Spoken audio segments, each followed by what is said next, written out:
하나님께서 수원 꿈꾸는 교회를 세워오신 지 이제 만 3년이 되는 날을 저희가 기억하면서 감사하는 예배를 드리고 있습니다.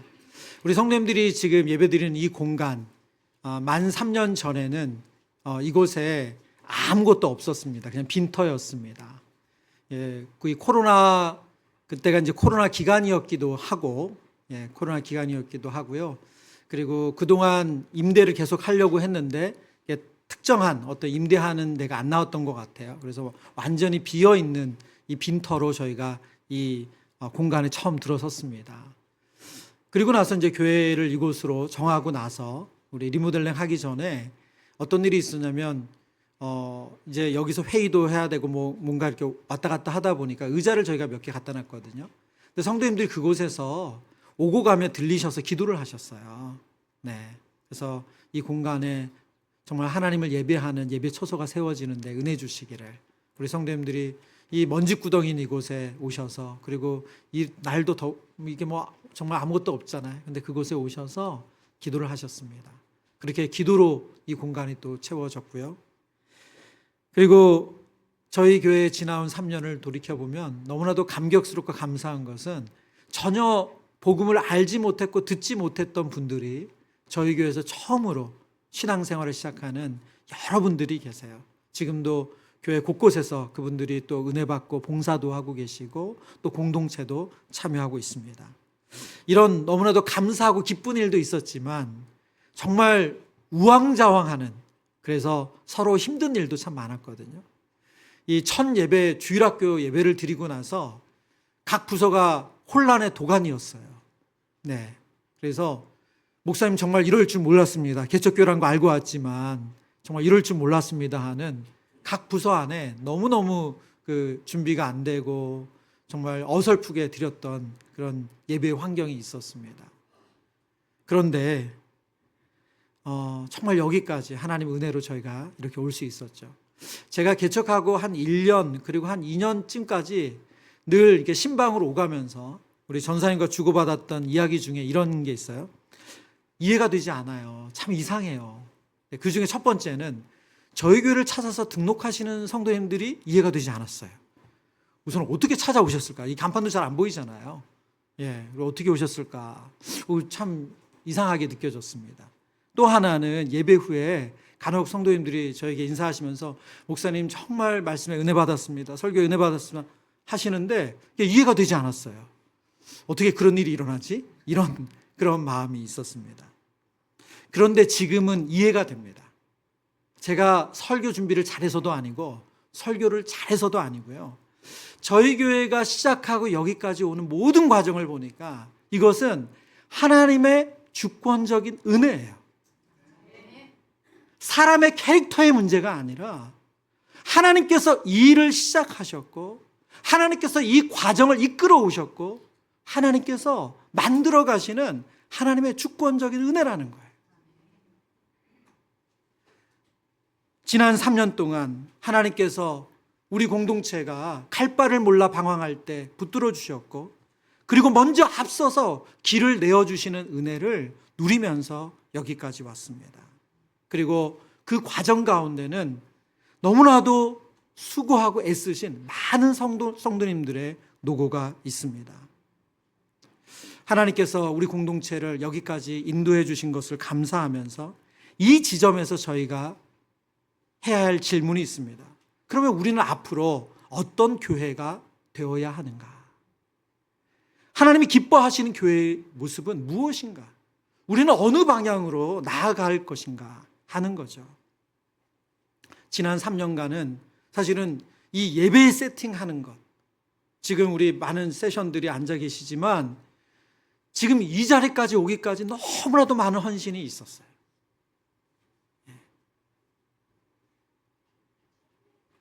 초창기 예배를 보면 자막은 안 된 거는 물론이고요.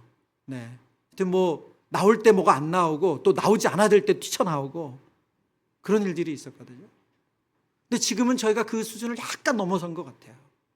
물론 여전히 버퍼링이 있는 것들이 있지만, 그렇지만 하나님께서 우리를 이곳에 부르신 이유, 그 목적에 맞게 우리가 어떤 교회를 향하여 나아가야 될 것인가? 오늘 성경은 우리에게 골로새서 3장의 말씀을 통해서 교회가 어떤 모습이어야 되고 하나님께서 기뻐하시는 교회는 어떤 자세와 태도를 가지는 교회인가를 알려주고 있습니다. 그 첫 번째는 예수 그리스도 안에서 하나 된 공동체라는 거예요. 오늘 바울은 교회의 본질을 11절 말씀에 이렇게 우리에게 알려주고 있는데요. 11절 한 번 더 같이 읽습니다. 거기에는 헬라인이나 유대인이나 할레파나 무할레파나 야만인이나 스구디아인이나 종이나 자유인이 차별이 있을 수 없나니 오직 그리스도는 만유시요 만유 안에 계시니라. 아멘. 오늘 본문에 보면 여러 사람들을 이야기하면서 차별이 없대요. 교회 안에는 구분이 없어진대요. 교회 안에는 벽이 허물어진대요. 그 첫 번째가 무엇입니까? 헬라인과 유대인 사이에 구분이 사라졌다는 거예요. 유대인들은 자신들을 혈통적으로 아브라함 자손이라는 아주 강한 자존감이 있었습니다. 자긍심이 있었어요. 근데 이것이 그 정도로 끝나는 게 아니라 그래서 아브라함 자손이 아닌 사람들을 이방인이죠. 대표적으로 헬라인들은 구원받지 못한다고 생각했어요.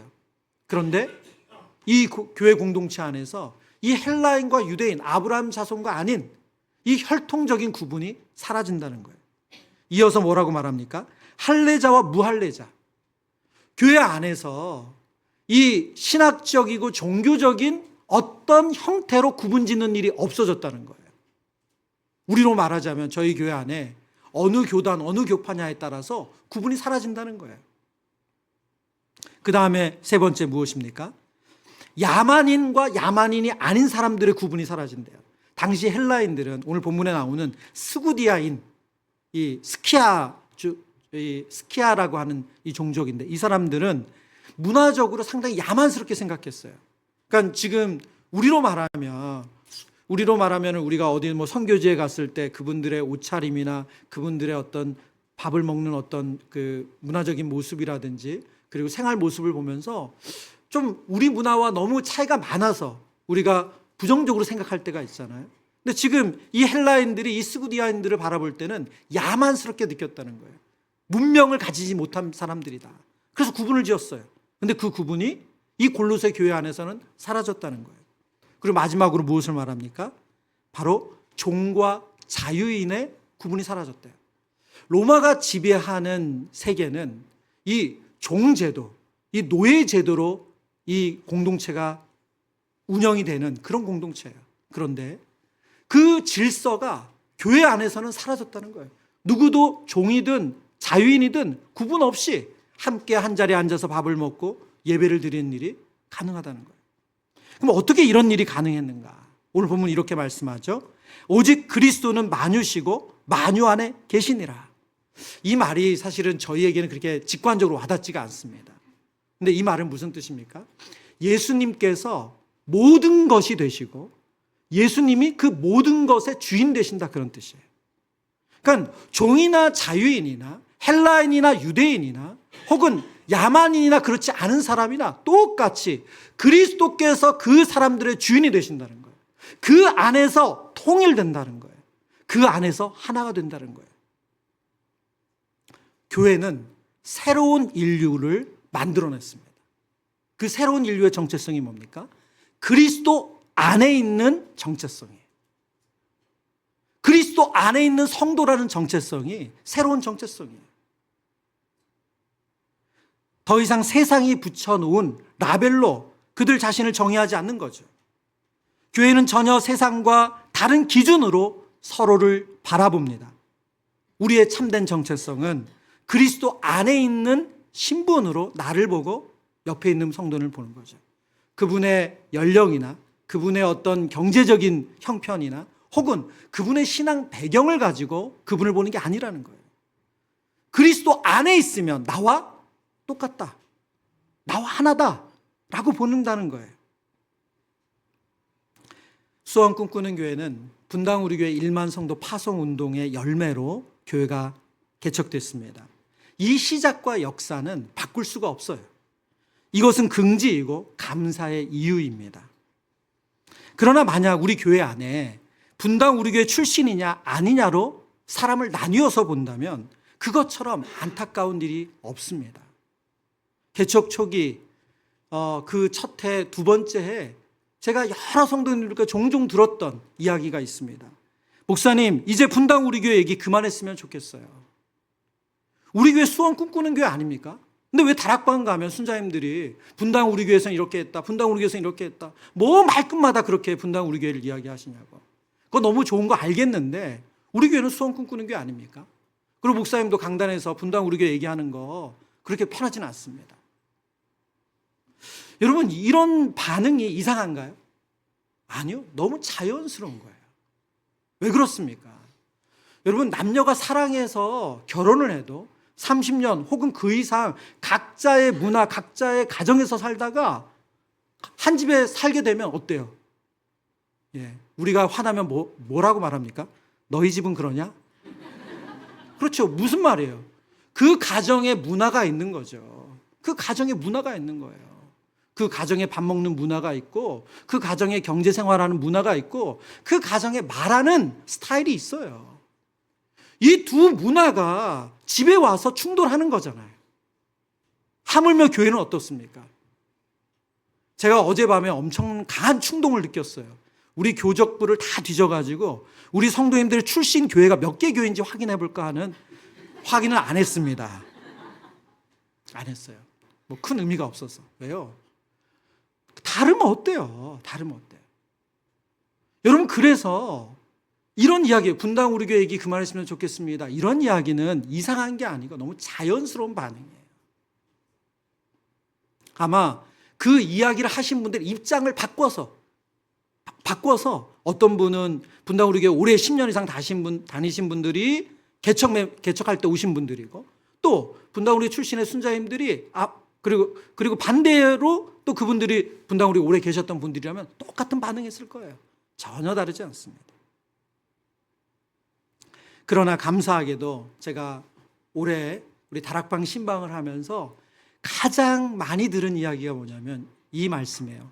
목사님, 이제 우리 교회 같아요. 이제 가족 같아요. 이 이야기를 가장 많이 하시더라고요. 네. 물론 마음으로 분당 우리 교회 얘기 그만했으면 좋겠다 이게 하시는 분들이 있는지 모르겠지만 저희 귀에는 그렇게 이전처럼 들려오지는 않더라고요. 여러분, 성경은 교회를 뭐라고 말씀하세요? 교회는 그리스도는 만유시고 만유 안에 계시대요. 그리스도 안에서 하나된 공동체라는 거예요.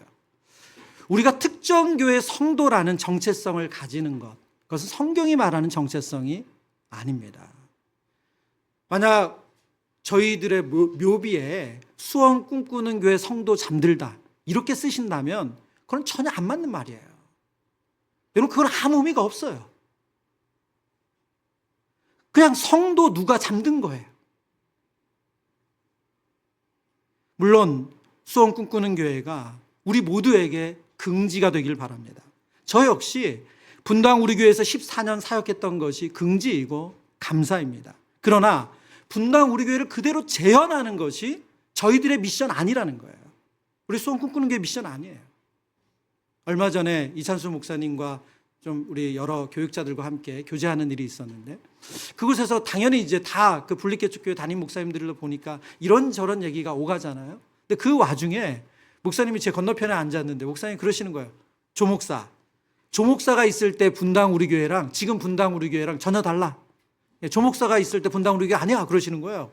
그래서 하시는 말씀이 뭐냐면, 저희가 분리개척을 29개 교회가 나오면서 특별히 리더들이 많이 그 분리개척에 참여하셨대요. 그러니까 분당 우리 교회는 다락방을 섬길 리더들이 그냥 목사님 표현으로 한 7, 80% 빠진 것 같다 그러시더라고요. 공동체는 있는데 리더는 없어. 그러니까 다락방은 완전히 와야 될 위기잖아요.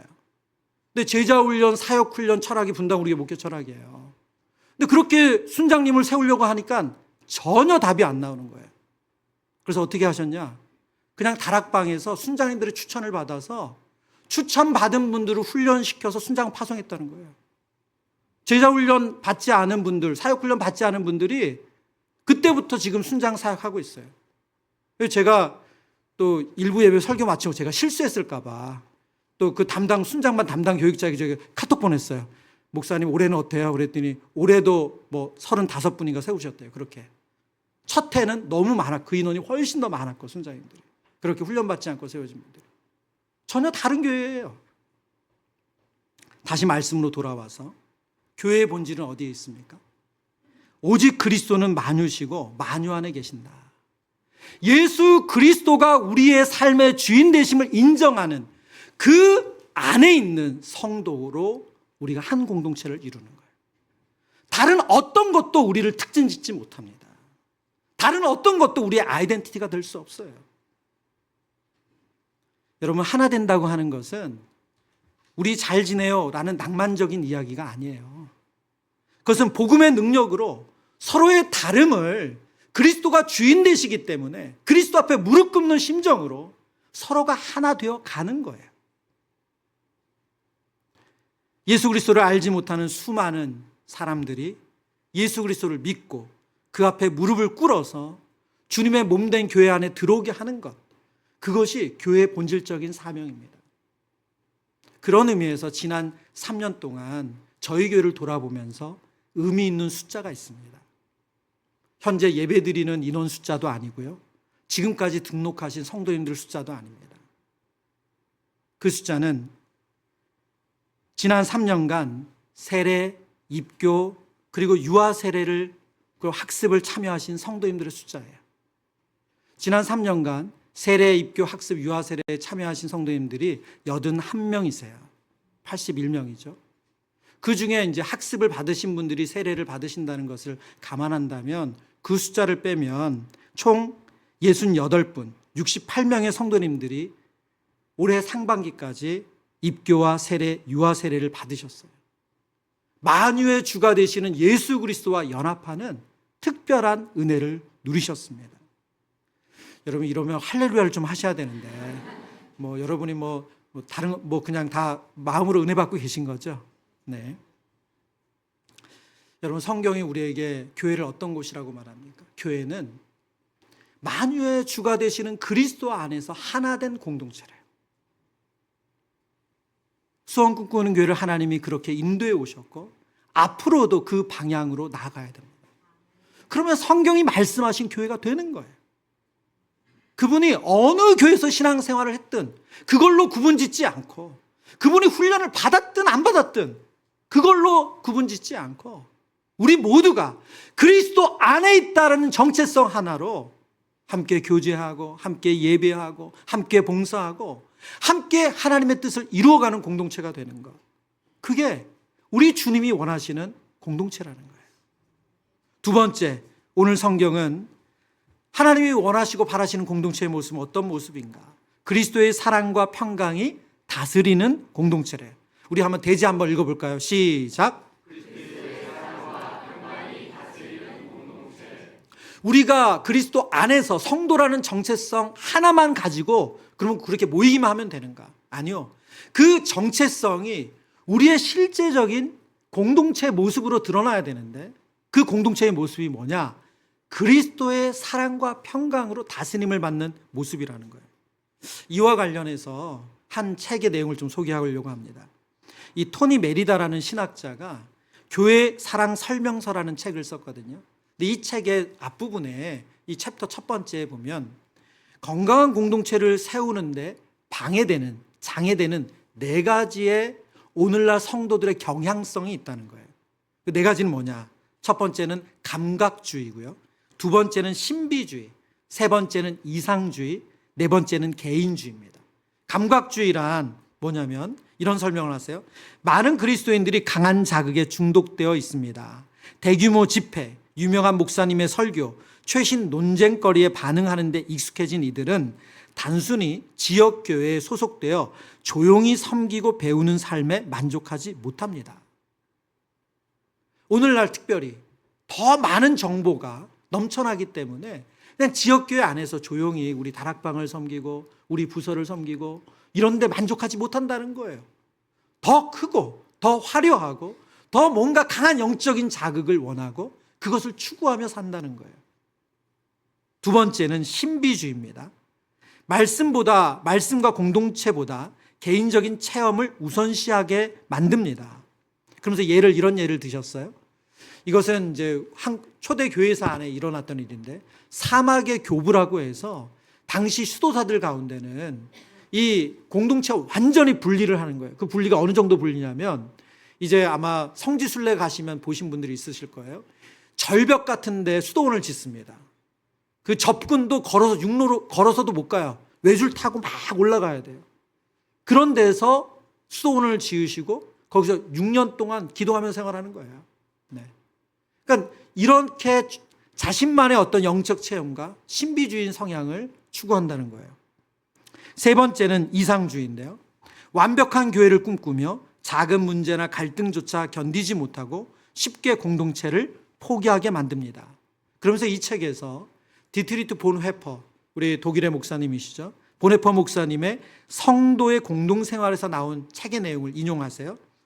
공동체에 대한 꿈을 공동체 자체보다 더 사랑하는 사람은 그의 개인적인 의도가 아무리 정직하고 성실해도 공동체를 파괴하게 된다.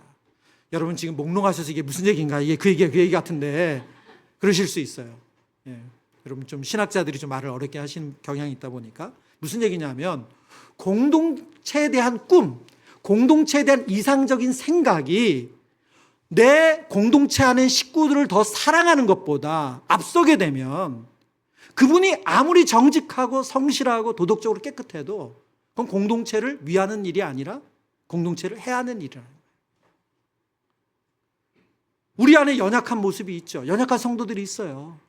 근데 그것을 사랑하는 것이 더 우선해야지, 이런 공동체가 돼야 돼, 우리 교회는 이런 모습 아니니까 아유 우리 공동체 소망 없어, 그런 식으로 평가하거나 그래서 그 공동체를 떠나는 것은 공동체를 건강하게 사랑하는 방법이 아니라는 거예요.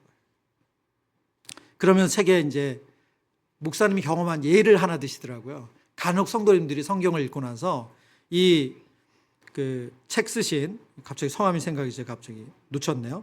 네, 이 첫 번째 책 쓰신 토니 메리다 목사님 찾아와서 이런 얘기를 한다는 거예요. 목사님, 저희 교회도 초대교회로 돌아가야 됩니다.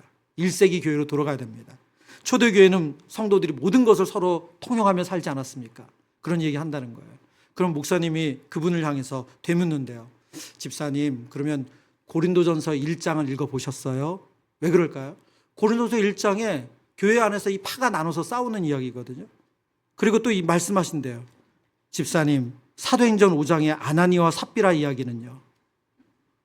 여러분, 신약의 교회, 초대교회도 문제투성이었죠. 마지막 네 번째, 교회 공동체를 건강하게 보지 못하게 하는, 방해하는 네 번째는 개인주의예요. 개인주의는 성도 간의 친밀한 관계 맺기를 꺼리는 것입니다. 예배는 드리지만 교제는 하지 않아요. 그리고 공동체 안에서 은혜는 누리지만 봉사에 참여하지는 않습니다. 이런 개인주의, 이것이 건강한 공동체를 만드는데 그것을 방해하거나 약하게 한다는 거예요. 오늘 본문은 그러면 우리가 하나님이 원하시는 그리스도 안에서 하나 된 공동체로서 우리가 어떤 모습으로 우리가 성장해 가야 되는가. 그 첫 번째는 이것입니다. 우리 하나 보여주시겠어요? 같이 읽어보죠. 시작. 교회는 용서를 영습하는 공동체입니다. 오늘 본문 13절 말씀인데요. 13절. 누가 누구에게 불만이 있거든 서로 용납하여 피차 용서하되 주께서 너희를 용서하신 것 같이 너희도 그리하고. 오늘 성경 우리에게 문제가 없는 공동체가 되어야 한다고 말하지 않습니다. 오히려 교회 안에 불만도 생기고 상처도 생길 수 있어요. 그게 지극히 자연스럽고 당연한 것입니다. 그런데 중요한 것은 그런 갈등 상황, 그런 문제 상황, 그런 상처받은 일이 생겼을 때 우리가 어떻게 대응하느냐 하는 거예요. 성경이 우리에게 알려주는 모습은 뭡니까? 바로 주께서 너희를 용서하신 것 같이 너희도 그리하고, 용서하라는 거예요. 그러면 용서의 기준이 무엇입니까? 주께서 너희를 용서하신 것 같이. 그럼 예수님은 저와 여러분을 어떻게 용서하셨어요? 무조건적으로, 무한적으로, 그리고 선제적으로. 예수님이 저와 여러분의 회개를 보고 용서해 주셨나요? 아니요. 10번만 용서해 주셨나요? 아니요. 예수님의 용서는 무조건적이고 무한하고 그리고 선제적이셨어요. 우리 공동체 안에 갈등이 생겼을 때, 문제가 생겼을 때 누군가를 용서하는 것은 이 영적인 원리를 따라야 한다는 거예요. 그런 의미에서 교회 공동체는 용서를 훈련하는 자리입니다. 여러분의 마음이 불편하고 힘든 일이 생기신다. 그러면 그것을 내가 어떻게 저분이랑 같이 이런 마음이 아니라 하나님이 저와 여러분을 훈련하실 기회를 주신 거예요. 두 번째, 교회는 사랑의 띠로 하나 되는 공동체라고 성경은 말씀하세요. 14절입니다. 같이 읽겠습니다. 14절 시작.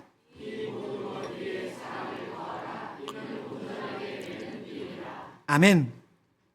여러분, 오늘 우리가 본문에 살피지 않은 구절이 하나 있는데 그 구절에 보면 교회의 모습을 긍휼, 자비, 겸손, 온유, 오래 참음을 나타내는 모습으로 소개하고 있어요. 여러분, 교회 안에 이런 신앙의 덕목, 이런 신앙의 태도들이 있습니다. 그러나 이 신앙의 덕목 가운데 사랑이 빠진다, 사랑이 함께하지 않는다, 사랑이 없는 긍휼 어떻게 될까요? 그러면 그건 동정이에요. 그렇죠. 사랑이 없는 용서는 했다고 말해. 같이 밥은 먹어. 그리고 같이 예배도 드려. 내 용서했으니까. 같이 봉사도 해. 근데 사랑하는 마음이 없어. 그럼 그건 차가운 의무죠. N.T. 라이트라는 신학자가 그래서 이런 설명을 했어요. 다른 모든 미덕들은 사랑 없이 추구될 때 왜곡되고 균형을 잃는다. 우리가 신앙 안에서 우리가 추구하는 가치들, 누군가를 긍휼히 여기고 자비하게 대하고 온유하고 그리고 절제하고 그 모든 가치들이 사랑이 더해질 때, 사랑이 함께 동반될 때만 왜곡되지 않고 균형 있게 된다는 거예요. 교회는 그리스도의 사랑의 띠로 묶여진 공동체인 줄 믿습니다. 그래서 저와 여러분이 이게 정말 하나님이 기뻐하시는 선택인가? 하나님이 원하시는 것인가를 여러분 구분 지을 때 그것이 그분을 사랑해서인가? 이게 그분을 사랑하는 선택인가를 꼭 확인하시면 돼요. 그렇게 복잡하지 않습니다. 이게 내가 그분을 더 사랑하는 방향으로 가는 건가? 공동체를 사랑하는 방향으로 가는 건가? 그것이 아니면 그건 하나님 뜻과 멀어지는 거죠. 세 번째, 교회에 대해서 이렇게 말씀하세요. 교회는 그리스도의 평강이 다스리는 공동체입니다. 15절 말씀인데요.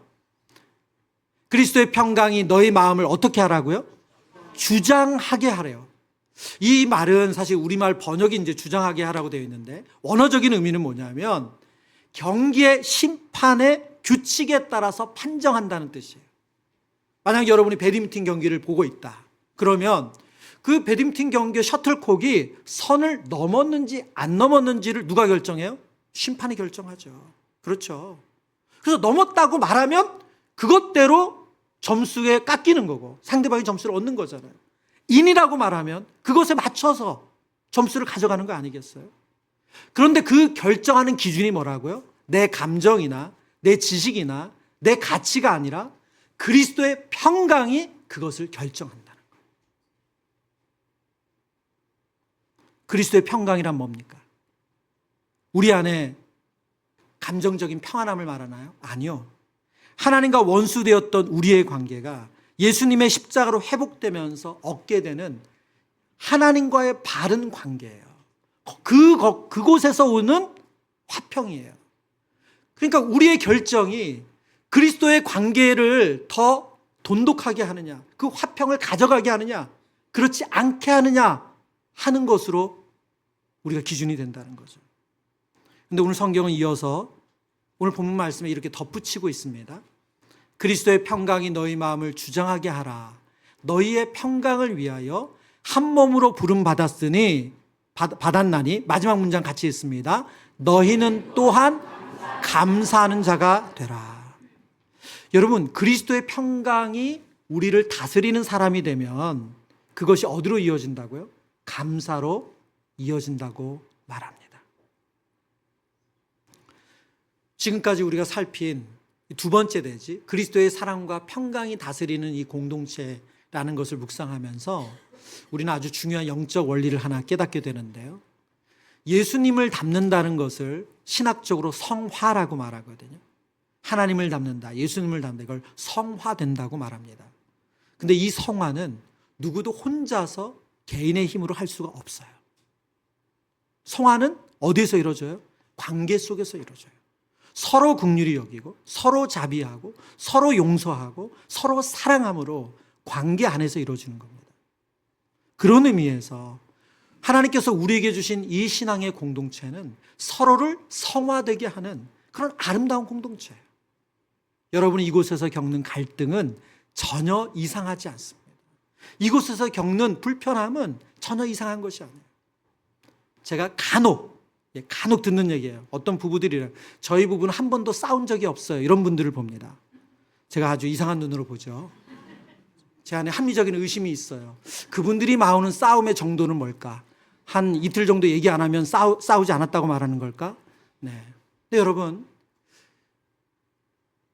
제가 지금 극히 드문 그 가정의 예를 하겠다는 게 아니라 너무나도 당연한 것, 관계 안에서 우리에게 다툼이 있고 악유가 있고 불편함이 있는 것은 당연한 거예요. 근데 그것이 우리를 고통스럽게 몰고 가는 게 아니라 우리를 성화되도록, 성숙하도록 한다는 거예요. 세 번째, 오늘 성경이 말씀하신 영적 원리가 있습니다. 바로 감사로 예배하는 공동체예요. 바울은 우리의 교회 공동체가 성령 안에서, 그리스도 안에서 하나 되고, 그리고 그리스도의 사랑과 평강의 다스림을 받았을 때 우리가 어떤 모습으로 세상 가운데 보여지는가, 우리가 어떤 공동체로 드러나는가 했을 때 감사로 예배하는 공동체가 된다는 거예요. 16절의 말씀인데요, 함께 읽겠습니다. 그리스도의 말씀이 너희 속에 풍성히 거하여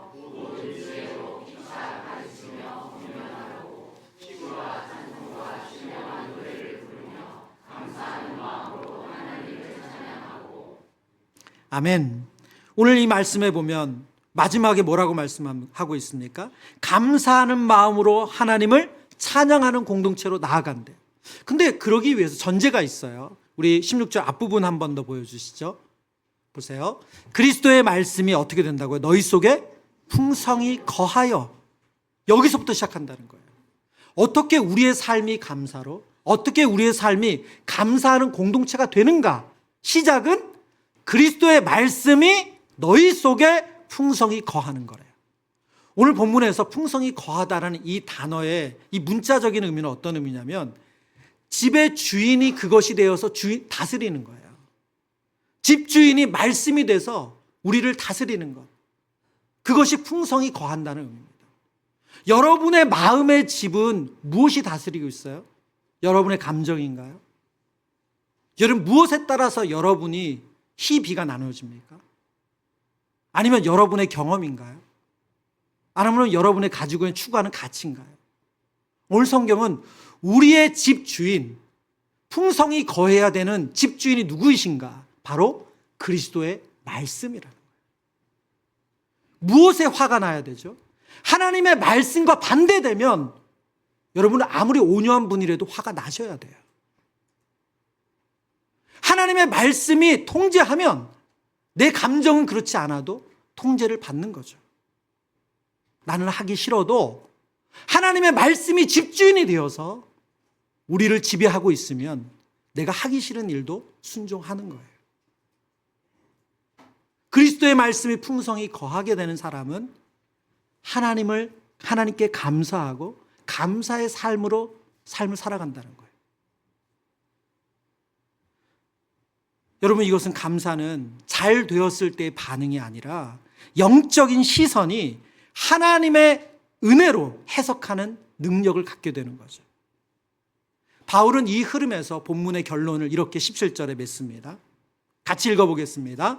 또 무엇을 하든지 말에나 일에나 다 주 예수의 이름으로 하고 그를 힘입어 아버지께 감사하라. 아멘. 바울은 더 강조하고 있습니다. 우리의 말, 우리의 일, 우리의 평범한 하루하루가 예수의 이름으로 행해지고 그 끝은 언제나 하나님께 감사가 된다는 거예요.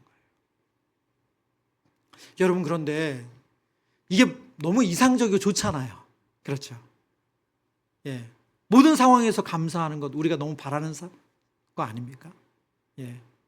여러분의 얼굴 표정을 보면 지금 감사한지 짜증난지 설교를 언제까지 할 건지. 예. 여러분, 우리가 일상에서 너무 감사하는 삶 살길 원하죠. 근데 왜 이게 어렵고 힘들어요? 오늘 16절, 17절 말씀에 보면 영적인 원리가 나오죠. 영적인 선순환은 뭐죠? 그리스도의 말씀이 풍성히 거할 때 우리의 감정이, 내 경험이, 그리고 우리의 가치 판단이 그것으로 튀어나오는 게 아니라 말씀으로 통제되어져서 그 다음에 감사로 이어지죠.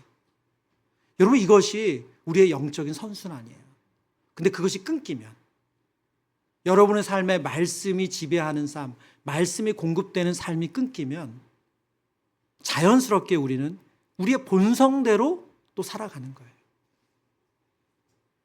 오늘 일부 예배 때 1:1 제자훈련 수료 예배가 있었습니다. 그 수료식에서 한 성도님이 간증을 하셨어요.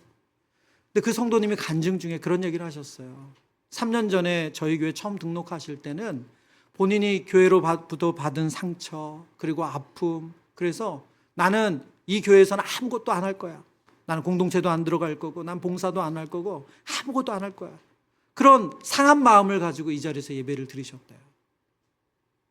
그런데 이분이 어느 순간 공동체에 들어가셨고, 또 공동체에서 순장님의 권면을 받고, 그리고 1:1 제자 양육을 하셨어요.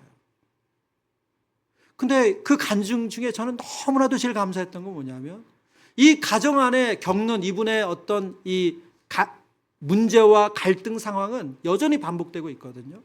근데 이분이 그런 고백을 하시는 거예요. 제자 훈련하면서 매일 경건 생활을 해야 되거든요. 큐티 해야 되고, 예습해야 되고, 말씀 암송해야 되고, 말씀 읽기 해야 되고.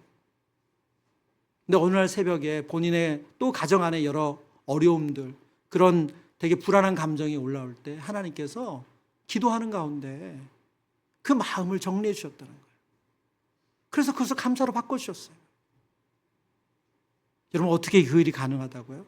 그리스도의 말씀이 우리 속에 풍성히 거할 때, 영적인 선순환의 고리가 완성이 되면 저와 여러분의 삶 가운데 하나님께서 감사로 우리의 삶을 살아낼 수 있는 힘을 주시는 줄 믿습니다. 말씀을 정리합니다. 하나님께서 원하시는 교회는 어떤 모습입니까? 오늘 성경은 그리스도 안에서 하나 된 공동체이고, 그리스도의 사랑과 평강이 다스리는 공동체이고, 감사로 예배하는 공동체래요. 여러분의 개인의 삶뿐만이 아니라 우리 수원 꿈꾸는 교회가 그런 공동체로 하나님을 향해서 나아가는 그런 아름다운 공동체 되기를 축원합니다. 특별히 우리 안에 세상의 조건과 기준으로 사람을 나누었던 그런 잘못된 시각과 시선이 있다면 복음의 능력으로 우리가 성도로 하나 됐다는 것을 잊지 않으시길 바라고, 그리고 잘 될 때만 감사하는 것이 아니라 어떤 상황, 어떤 형편에 있든지 하나님께서 말씀으로 우리를 다스리시기에 감사하는 그런 능력이 회복되는 사랑하는 성도님 되시기를 축원합니다.